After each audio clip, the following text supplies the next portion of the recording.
Hey guys, Frightener22 here, and welcome back to another Cinema Sickness Daily Servings review. Today we're going to take a look at one of my most beloved Disney animated films of all time that's recently been re-released in glorious-looking 3D. That's right, we're taking a look at 1991's Beauty and the Beast. Now, I don't know what can be said about Beauty and the Beast that hasn't been said already. I mean, you know, first and foremost, if you've never seen Beauty and the Beast, you're doing yourself a huge, huge disservice, because it is hands down one of the greatest achievements that Disney in general has ever achieved. It's just an amazing looking film. The voice talent is wonderful. The backgrounds are beautiful. The songs in this are just beyond classic. Everything just points to this being an incredible achievement for Disney, and it hands down has, you know, been one of my favorite Disney animated films since it came out nearly 20 years ago. Now, the story of Beauty and the Beast goes something like this. It centers on a girl named Belle who's kind of labeled as slightly odd in the village that she lives in. She's a big book reader, so people, you know, just think she's kind of weird.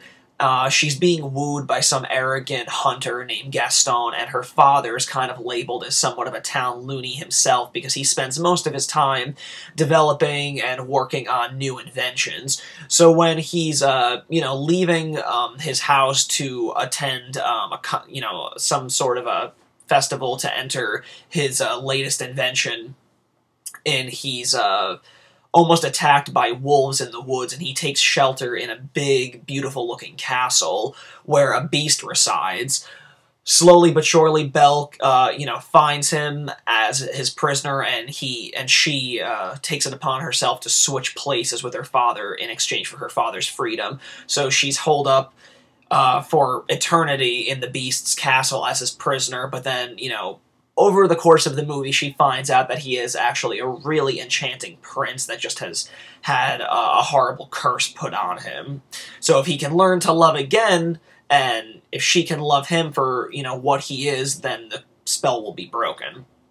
Now, like I said, I grew up loving this film. I owned this film on VHS back in the day, and I probably wore out the VHS tape. I loved everything about this film. I mean, it's just amazing. You know, the songs in this that were provided by Howard Ashman and Alan Menken are just some of the best in, you know, any Disney film that had musical numbers in it. I just love the songs in this. I can't say that enough. They're just incredible. Be Our Guest is probably one of my favorite songs in it, and the animation to go along with it is just breathtaking. It looks absolutely amazing. It's wonderful. The voice talent in this is really cool. You know, not incredibly noteworthy people that, you know, people, by today's standards, you know, people get like Tom Hanks and Tim Allen to voice things like Toy Story. But in Beauty and the Beast, there aren't that many noteworthy names. I mean, you have Angela Lansbury from Murder, She Wrote voicing Mrs. Potts. Paige O'Hara is responsible for Belle's voice work. So, you know, there's not an incredible amount of, you know, noteworthy names that people would know, but it's irrelevant because the people that, you know, do provide the voices in this suit them perfectly. Like, I couldn't have imagined better voices to go along with, the animation, how these characters were animated. They all just sound excellent. Now, of course, this film was just recently re-released in beautiful-looking 3D, similar to what they did in the fall with The Lion King. Now, the verdict is, how does Beauty and the Beast hold up in 3D? Honestly, while many people are probably thinking, oh, this is just a big cash grab for Disney, this is just what they're going to be doing, yada, yada, yada, but, you know, needless to say, this is not an old, you know, this is not like a new cash grab thing that Disney has done. Disney's been doing this for years and years as far as re-releasing their classic films. It's just, you know, they've updated it now. Now they're re-releasing, you know, films from really what I consider their second, you know, renaissance since Walt's golden era. and they're re-releasing those into theaters for a whole new generation of people and families to see, because, like I said, Beauty and the Beast is now 20 years old. There's a whole generation of people that probably had never seen these classic Disney animated films that people like I grew up with. So, personally, I love the fact that Disney re-releases the classic films, because there's no better way to see a movie than on the big screen, and the Beauty and the Beast is no exception. The 3D in this film is absolutely incredible. It looks amazing. I mean, from the opening shots, the depth that you see in the backgrounds and the animated characters, it's amazing. Like, I was actually so surprised on how well the 3D technology just kind of, helped leap off this 2D animated film just into your face. It wasn't, it wasn't just over the top. It just really added a wonderful sense of depth, very similar to how The Lion King looked in 3D in theaters. I thought that there was a lot of great depth in there during stampede scenes and whatnot. There was a lot of it in The Lion King that looked great, but overall, Beauty and the Beast, you really feel that depth that you're in that 3D environment the entire runtime of the film, which I thought was incredible.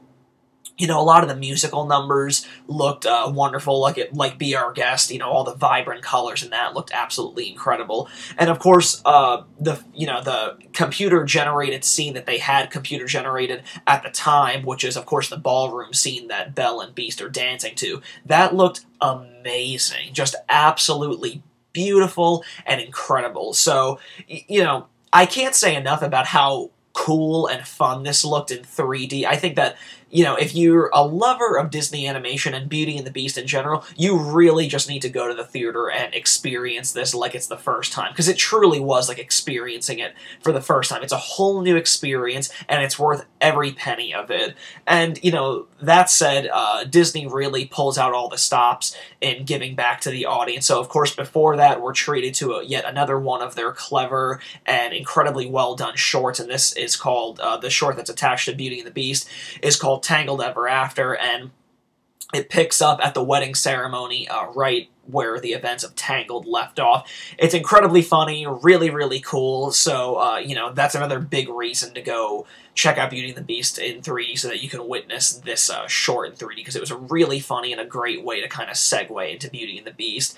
And another cool thing with over the course of the trailers, we were treated to a 3D trailer for yet another 3D re-release that they will be doing in the upcoming months, and that's for the Pixar film Finding Nemo, which is going to be exciting, because that's one Pixar film that I did originally miss in its theatrical run, and I didn't see it until a few years after it hit home video, so I'm really, really looking forward to hitting that. But Beauty and the Beast was incredible. It was the first animated film to be nominated for an Oscar at the 1992, Oscars, but it lost out to Silence of the Lambs, and although I think Silence of the Lambs is an exceptional film, it's really awesome, I can't help but feel like Beauty and the Beast totally deserved that Oscar. I mean, it's just an incredible film, and it still holds up today. It's as fresh as ever. I just can't see Beauty and the Beast ever getting tired. And like I had mentioned earlier, I think that at the time that Beauty and the Beast was originally released, 1991, that really was like the second coming for Disney animation. Of course, the golden age that I'm originally referring to during Walt's heyday, had those classic first films of like Snow White and the Seven Dwarfs, Pinocchio, Fantasia, all of those, and then it wasn't until 1989 when The Little Mermaid got released that just the right people were there at the right time, and they had the passion and the hunger to really turn Disney, up on its head again and kind of put them right at the top of the animation game, and they completely succeeded.